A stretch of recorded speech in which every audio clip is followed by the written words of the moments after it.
bike is pretty much based on a 690 frame, so yeah, the motor can actually drop out of the bottom of this frame. We can change a motor in about 10-15 minutes if we needed to, but in Dakar we're not allowed to change a motor. So this here though, once we're full of fuel, loaded up, ready to go, it's probably around like the 185, 190 kilo mark.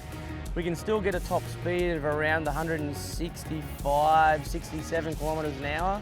Once you start going at those speeds with that bike, you feel like you're maybe kind of steering the Titanic, but they are built to go straight and go as fast as possible in a bit of a straight line and put up with the harsh conditions. But yeah, my bike this year did 9,300 kilometers and didn't have to change a motor, change nothing. We only changed one clutch and that was it. So just shows how strong and reliable our KTM is at the moment and how good the bike is.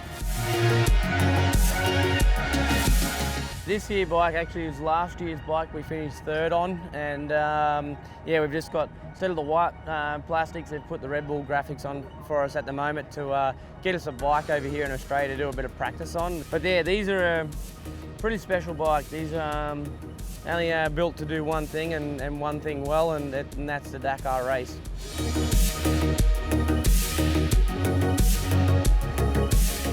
We've got two tanks on the front. Basically, you squeeze about 8 litres in both tanks, so 16 in the front. Then in the rear, we have about 17, 18 litre tank.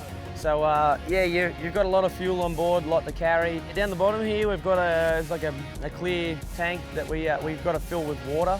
So it's compulsory to take 3 litres of water on the bike with you. So that's for if the bike has dramas and you break a radiator hose, you can use that to fill it back up, or if the bike's completely destroyed, you get to drink hot water for the next couple of hours. We've got the factory 52mm forks. All the tower at the front is really, it's all carbon fibre, so it's a pretty handy bit of equipment, and it's a very expensive bit of a bike that I've actually got in my hand, so it's pretty cool to have.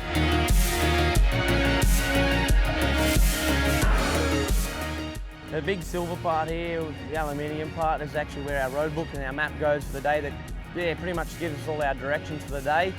And then underneath is basically another ICO, which is we've got something for a backup if we need to try and subtract numbers and bits and pieces to work out if we've made a mistake, we can get back on track fast. So we have a GPS that goes in the centre of the handlebars there, but that's only owned by the actual race organisers. That we can hire their equipment out, but we can never buy them off them. But it only tracks where we've been and where it's got the waypoints in it where we've got to go. So it doesn't actually give you any directions like your normal navman in your car saying, in 300 metres you've got to turn left and you've missed a turn, and say, you've got to do a U-turn, turn around and go back, and anything like that. So it all comes down to you too. So you're all the one that's calling the shots and making sure you're going the right way, and you've got to work out if you've gone wrong.